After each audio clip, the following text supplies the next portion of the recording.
mañana es mirando la crisis a través de Cristo.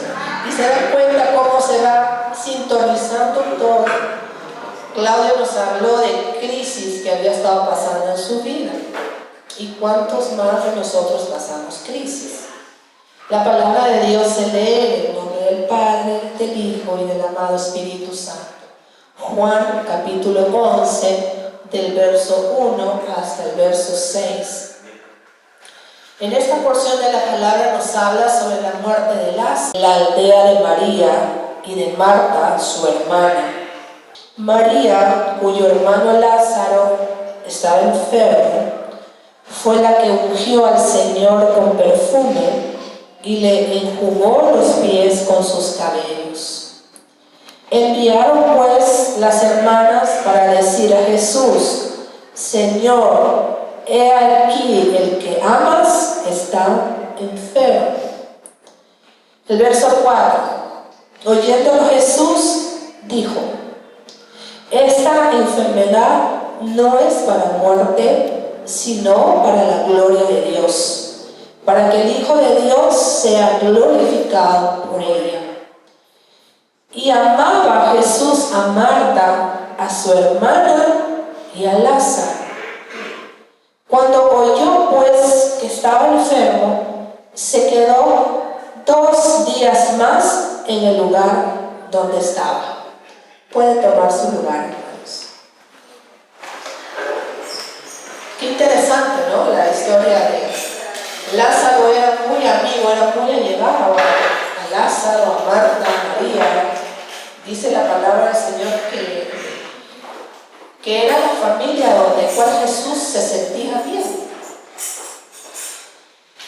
Entonces, mirando la crisis a través de Cristo, tenemos que mirar, hermanos amados, nuestras crisis, nuestros problemas, nuestras circunstancias, las tenemos que mirar a través de Cristo. Porque Cristo es la única solución a nuestra vida. Como decía Claudia, yo oraba y decía y llegaba a la misma conclusión: que Dios me ama, que Dios me escucha, que Dios me provee, que Dios me soluciona. Pero Dios estaba trabajando con ella, Dios estaba tratando con ella, al igual que con cada uno de nosotros. Dios va tratando de diferente manera con cada uno de nosotros. En algunos es un poco más fuerte la presión, en otros es un poco mediano, en otros es un poco más liviano. Pero esas son las formas como Dios va trabajando en cada corazón. Y todos en nuestra vida, tarde o temprano, enfrentamos crisis en nuestra vida. ¿Sí o no, hermanos? Todos. No hay nadie que no pase crisis. Todos. Tanto las personas con Cristo, las personas cristianas, como también aquellas personas que no hayan recibido al Señor en su corazón. Pero la diferencia no está en las crisis, sino la diferencia está en la manera como enfrentamos la crisis. Está en la manera de cómo pasamos la crisis. Y seguramente cuando pasen las crisis, muchos de ustedes se van a enojar con Dios. Va a decir: Señor, pero yo voy a la iglesia. Señor, pero yo te sirvo. Señor, pero yo estoy ayunando. Señor, pero yo estoy siendo fiel con mis diezmos y mis ofrendas. Pero Señor, empezamos a cuestionar al Señor y luego decimos: pero Señor, ¿y por qué a mí me pasa? ¿Por qué a mí? ¿Por qué yo? ¿Por qué a mí? ¿No? Nos preguntamos. Y la manera como enfrentamos la crisis dependerá mucho si estamos mirando esa crisis a través del temor o a través de la angustia, o si podemos verla a través de Cristo, de su poder, su amor y su fidelidad para con nosotros. Claudia no sabía el tema que iba a predicar hoy, pero ahora voy entendiendo que el Espíritu Santo está en medio de la situación. Entonces, la manera como enfrentamos las crisis va a depender mucho de nosotros. Si estamos mirando la crisis a través del temor, como dijo ella, me llené de temor, me llené de angustia, y eso es lo que pasa. Cuando tú tienes que pagar mañana una cuenta y no tienes de dónde, ¿qué haces? Te llenas de angustia, te llenas de temor, no puedes dormir, estás pensando y pensando y bueno, y te frustras, y viene una carga emocional fuerte, que entras en una desesperación. Eso es a la manera humana. Pero si nosotros lo llevamos esa crisis con Cristo, le decimos: Señor, te entrego mi problema, te entrego mi dificultad, y me humillo y me rindo, y le digo: Señor, perdóname, Señor, porque llegué a este momento porque no fui ordenado, porque no fui, Señor, obediente, me dejé llevar por mi emoción. Ahí nosotros nos vamos dando cuenta, hermanos, cómo estamos reaccionando frente a una crisis. Y cuando vemos la crisis a través de Cristo, podemos comprender. Vamos a ver varios puntos en esta mañana. Vamos a ver 5 puntos. Número 1, pasar por momentos de enfermedad, dolor o muerte no significa que Dios ha dejado de amarnos. Vemos del verso 1 hasta el verso 3, cuando dice la palabra: estaba entonces enfermo uno llamado Lázaro de Betania, la aldea de María y de Marta su hermana. María, cuyo hermano Lázaro estaba enfermo, fue la que ungió al Señor con perfume y le ungió los pies con sus cabellos. Enviaron pues las hermanas para decir a Jesús: Señor, he aquí el que amas está enfermo. Como les decía, Lázaro y sus hermanas eran muy amigos del Señor Jesucristo. Y Jesús las amaba.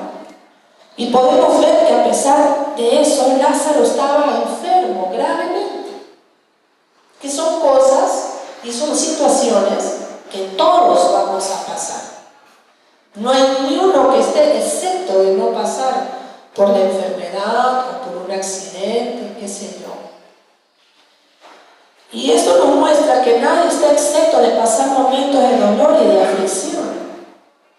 Y eso no significa que el Señor haya dejado de amarnos, porque su palabra nos declara que Él nos ama con amor eterno. Jeremías 31:3. Jeremías 31:3. Jehová se manifestó a mí hace ya mucho tiempo diciendo: con amor eterno te he amado. Por tanto, te prolongué mi misericordia. ¿Cuántos dicen amén por esa palabra? Así es nuestro Dios. Él siempre tiene una palabra para nosotros. Él siempre tiene una palabra precisa que nosotros necesitamos. Y número 2, aún en los momentos más difíciles de nuestra vida, Dios tiene un propósito. Es que es bien difícil, hermanos, pasar pruebas y entender que Cristo esté trabajando con nosotros. Porque Dios conoce nuestra naturaleza. Nosotros humanos somos desesperados. Nosotros muchas veces somos intensos. Cuando oramos, el día que tenemos la crisis, ese día nos pasamos en vigilia toda la noche. Se acaba la crisis, viene nuevamente, como dicen, el receso, el descanso. Ya nos olvidamos, ya no hay crisis y ya no hay intensidad de oración. Pero mientras haya crisis, ¿cómo estamos? En la posición de necesidad, de búsqueda. Y a veces es complicado entender, hermano, la crisis. Y renegamos, pero ¿por qué? Y le queremos buscarle 4 pies, 5 pies al animalito que queremos buscar, encontrarla sin razón. Y Juan capítulo 11, el verso 4 dice: oyéndolo Jesús dijo: esta enfermedad no es para muerte, sino para la gloria de Dios, para que el Hijo de Dios sea glorificado por ella. Y a veces, hermanos, somos diagnosticados por la ciencia médica en alguna enfermedad y no entendemos por qué. Y decimos: ¿por qué yo y por qué a mí? Justo a mí. Créanme que a mí me ha pasado.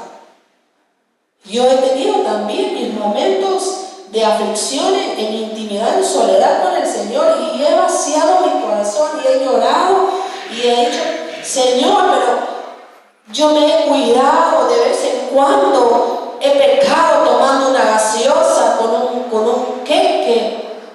¿Y por qué yo y por qué a mí no como carne, Señor? Y era sincera con el Señor. Tengo mis gustitos de fin de semana de querer comerme una salchipapa, pero de ahí lo pasé. Señor, ni siquiera me baño las papas de cremas. Soy prudente al comer.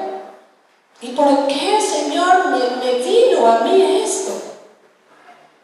Y una madrugada orando, el Señor me decía: es como el aguijón, porque por medio de esta situación yo te quiero tener a mis pies. En medio de estas crisis te quiero tener a mis pies, buscándome. Porque el Señor nos conoce, hermanos. Él conoce cuál es nuestra debilidad. Y el Señor lo dijo claramente, aunque lo que la familia de Lázaro estaba pasando por momentos difíciles, Él tenía un propósito de bendición. Dios sería glorificado por medio de la vida de Lázaro. Nosotros debemos confiar que en las crisis que estamos viviendo, Dios será glorificado. Y su gloria traerá bendiciones a nuestra vida. A raíz de los procesos que pasamos, en mi caso, pues la ciencia médica me dijo: ahora, a partir de ahora, usted ya tiene más de 50 años. A partir de los 50 años, la persona, el ser humano, ya no puede comer como comía hace 20 años o cuando tenía 20 años. Si usted, señora, comía queso mantecoso, ahora usted no puede comer queso mantecoso.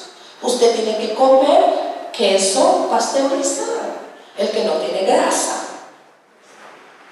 Si usted a partir de 50 años le gustaba tomar la leche, ahora usted no puede tomar leche normal, usted tiene que tomar una leche super light. Si usted ahora con 50 años comía arroz, comía papa, comía frijol y encima proteína, ya no puede usted comer así. Si a usted antes le gustaba comer 3 panes en su desayuno, ahora que usted tiene 50 para adelante, solo le permiten 1. Y hacer esos cambios de hábitos alimenticios de la noche a la mañana no son fáciles. Cuando tus niveles de sangre, de colesterol, de triglicéridos están volando. Pero nosotros somos tan desobedientes. A veces tiene que venir una crisis fuerte para nosotros poder decir: wow. Y empecé a llorar, a orar, a pedirle al Señor: Señor, dame dominio propio, como dice tu palabra. Yo recuerdo el esposo de mi mamá, el pastor José, el pastor Pepito, él decía que ustedes quieren hacer dieta. Él todos así atentos, nosotros: ay, ¿cuál es la dieta? Cósanse la boca, decía él. Cósanse la boca. Que no es fácil. No es fácil tener un régimen alimenticio correcto.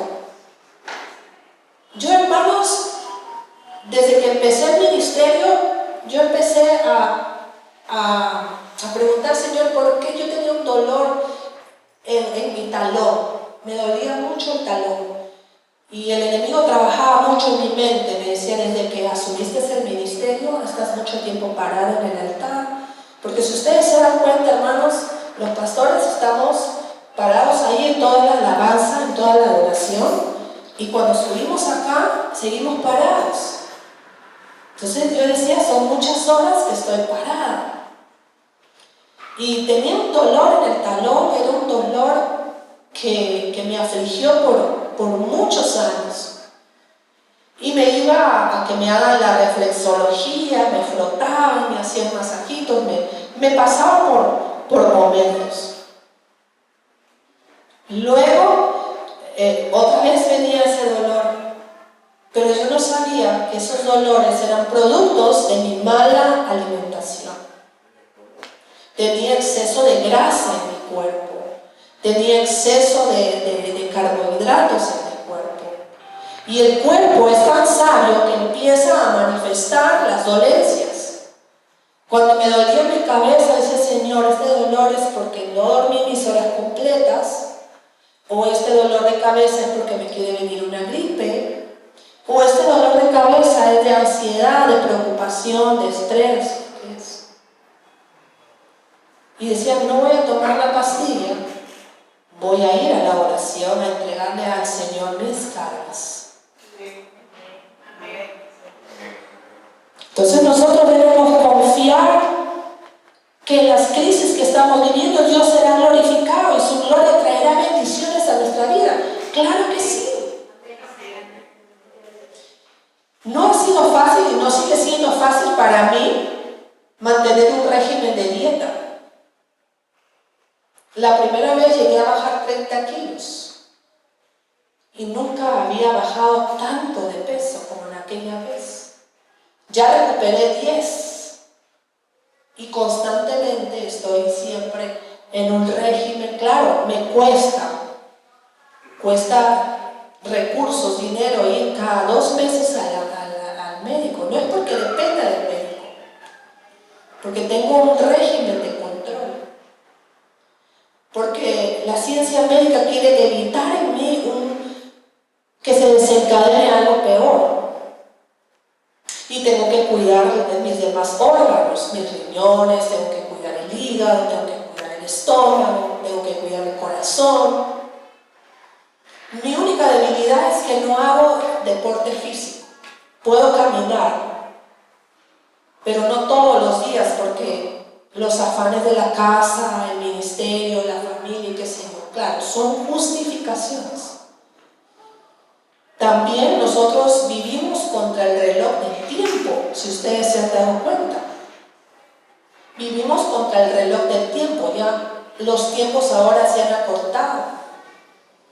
Tú despiertas en la mañana y la mañana se te fue en un abrir y cerrar de ojos. Te acuestas a 1 hora y de pronto ya despertaste ya es de día.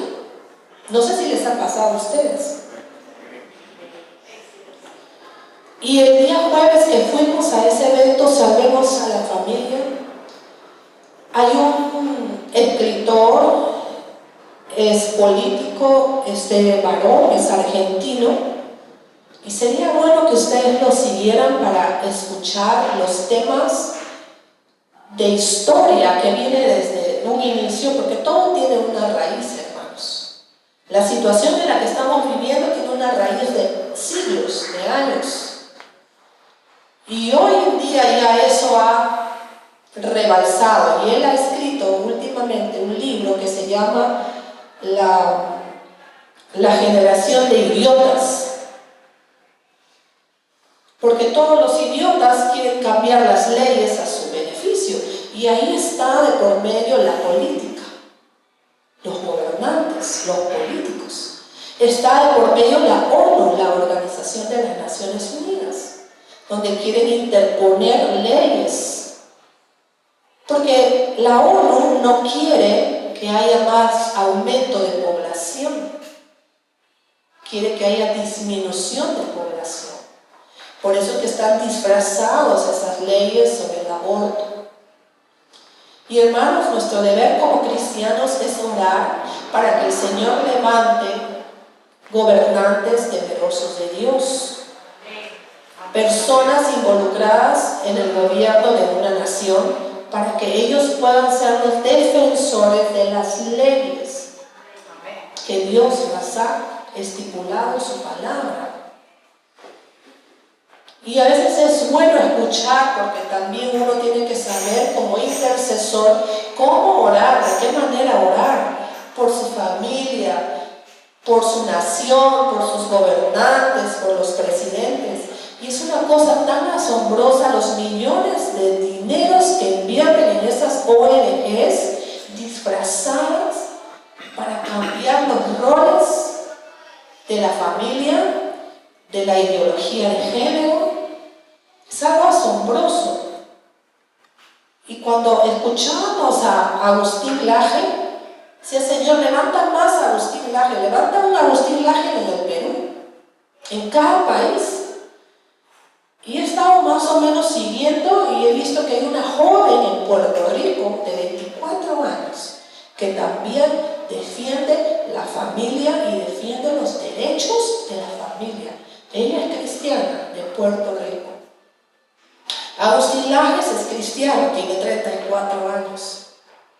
Y hermanos, oremos por ellos, porque ellos están en la mira de estas macabras personas que de repente hasta nos pueden mandar a matar para silenciarlos y para callarlos y no sigan defendiendo.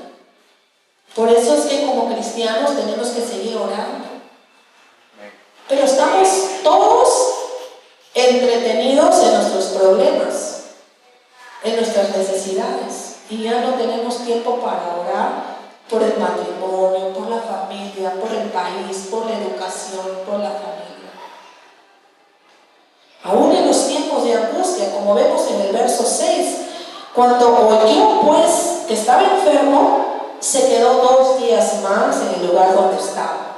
Jesús se quedó 2 días más todavía. Entonces, aún en los tiempos de angustia de nuestra vida, en los cuales todos lo quisiéramos inmediatamente, tenemos que aprender a esperar en el tiempo de Dios. Tenemos que comprender que Dios tiene un plan, un propósito y un tiempo oportuno para nuestra vida y la de nuestra familia. El error de nosotros es que nos desesperamos y en la mitad del camino salimos. Por eso qué importante es la oración. Tu oración nunca va a regresar vacía. Siempre va a regresar en el tiempo de Dios, no en el tiempo tuyo. Tú quisieras que esa esposa que es inconversa viniera hoy a los pies de Cristo o se convirtiera en él. Pero hay que esperar en el tiempo de Dios. Número 4, aún las situaciones que más nos preocupan están bajo el control del Señor. Juan capítulo 11, y vamos a leer desde el verso 11 hasta el 15. Dice: dicho esto, les dijo después: nuestro amigo Lázaro duerme, mas voy para despertarle. Dijeron entonces sus discípulos: Señor, si duerme, sanará. Pero Jesús decía esto de la muerte de Lázaro, y ellos pensaron que hablaba del reposar del sueño. Entonces Jesús le dijo claramente: Lázaro ha muerto, y me alegro por vosotros de no haber estado allí para que creáis, mas vamos a él.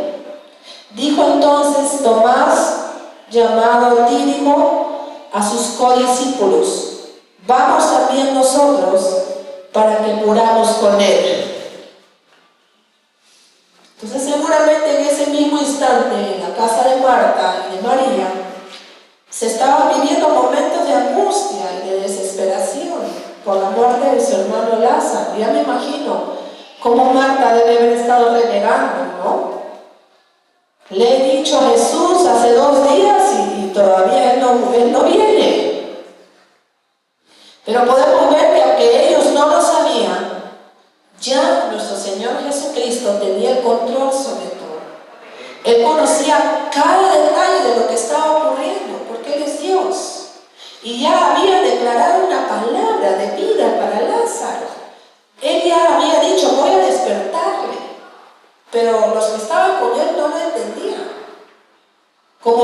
María pensaban que él estaba reposando del sueño. Y en las situaciones más críticas de nuestra vida tenemos que confiar que nuestro Dios siempre tiene el control. Hay una adoración que a mí me gusta, que dice: Dios siempre tiene el control, ¿por qué desesperarme? Adórenle al Señor con esa adoración cuando está en tiempo de angustia, de desesperación. Señor. Número 5, aun cuando creamos que es demasiado tarde, cuando pensamos que ya no hay esperanza, podemos confiar en el poder de nuestro Dios. Así es. Tenemos que confiar en el poder de nuestro Dios. Juan 11, del 17 al 23. Jesús, la resurrección y vida. Dice así su palabra. Vino pues Jesús y halló que hacía ya 4 días que Lázaro estaba en el sepulcro. Betania estaba cerca de Jerusalén, como a 15 estadios.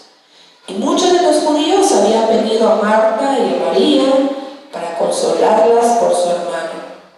Entonces Marta, cuando oyó que Jesús venía, salió a encontrarle, pero María se quedó en casa.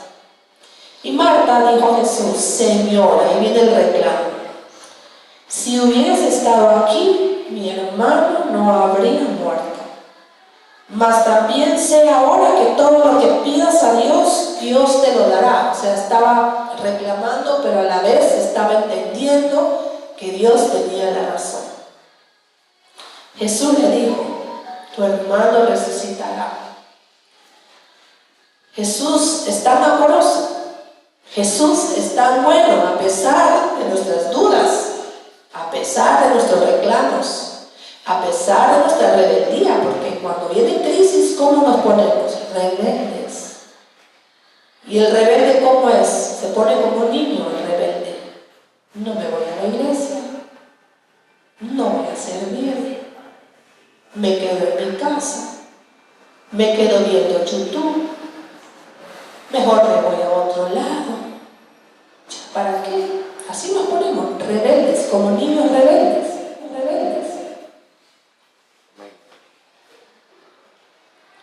Muchas personas estaban en la casa de Marta, María, estaban ahí para consolarlas, pero ninguno de ellos podía cambiar la situación que estaban viviendo hasta que llegó Jesús.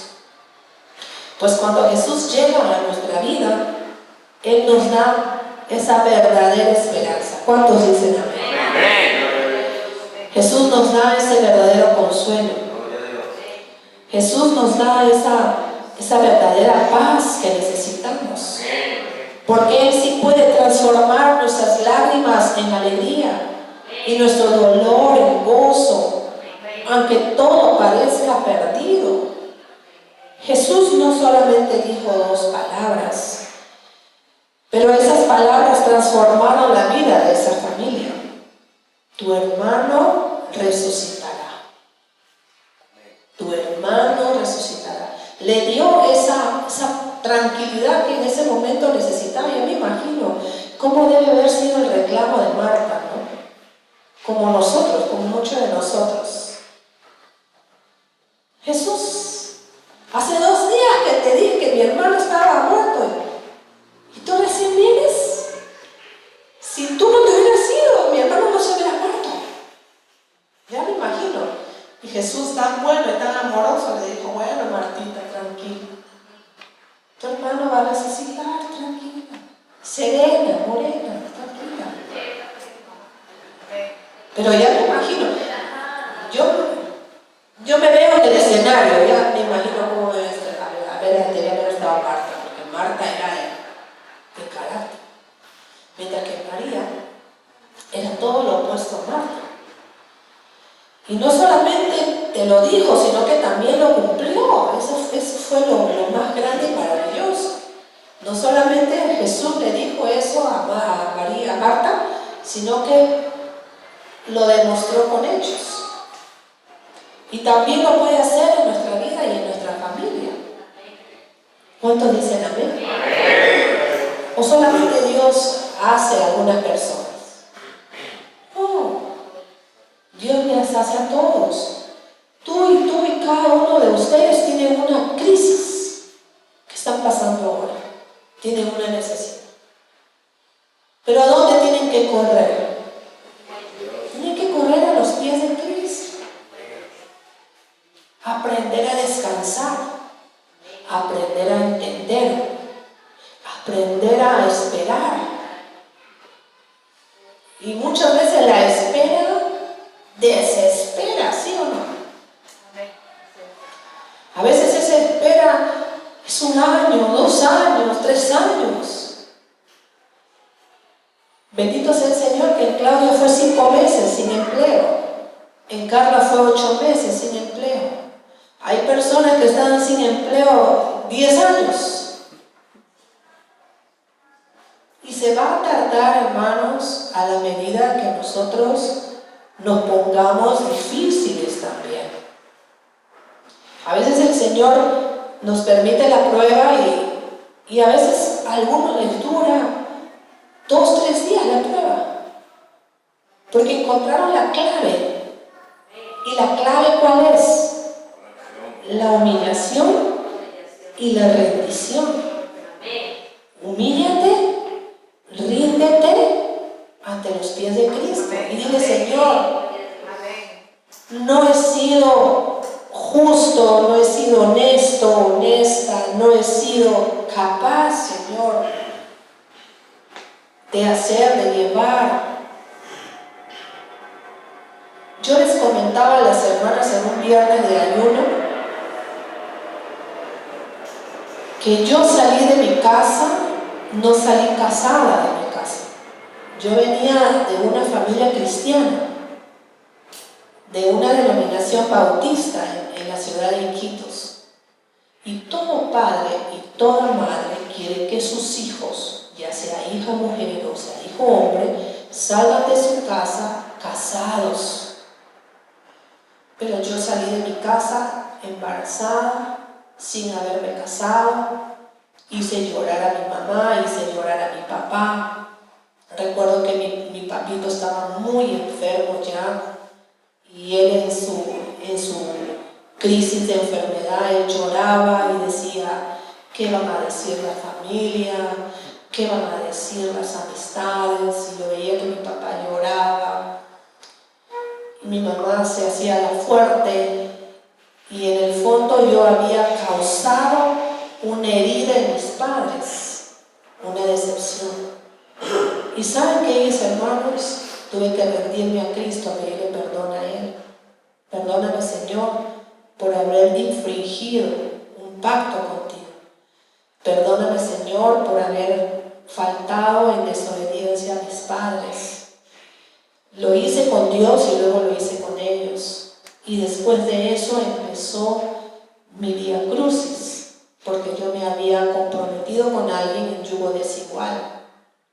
Por eso que el pastor Javier siempre les habla a mis hijos y les dice: si ustedes, ahora nos queda una hija por casarse, si ustedes están dispuestos a pagar el precio de oración y de servir al Señor como lo hizo su mamá, háganlo. Porque a veces los hijos dicen: pero en la iglesia no hay jóvenes. ¿Dónde voy a conocer a mi idóneo, a mi idónea, no? No hay, dice. Entonces, como no hay, el primero que se me acerca del mundo, me habla lindo, bonito, entonces ahí digo: ahí está. Pero la palabra del Señor dice: no te unáis al yugo desigual. Entonces, cuando uno ya está en Cristo y empieza a tener una relación con el Señor de oración, el Señor te va limpiando, el Señor te va sanando, el Señor te va libertando, el Señor te va sanando muchas áreas de tu vida. Dicho sea de paso, el gobierno del Perú aprobó por ley la celebración de la familia el segundo domingo de septiembre. Hoy es el Día de la Familia. Hoy se celebra el Día de la Familia a nivel de todo el Perú. Y qué bueno, porque que luchó por esta ley defendiendo a la familia, la pastora Milagros Aguayo. Entonces apoyemos a que se levanten más hombres y mujeres de Dios, temerosos de Dios, que estén en la política, defendiendo las leyes de la familia, de los niños, del adolescente, del anciano, de la familia. Porque la familia es el fundamento de un país, de una nación.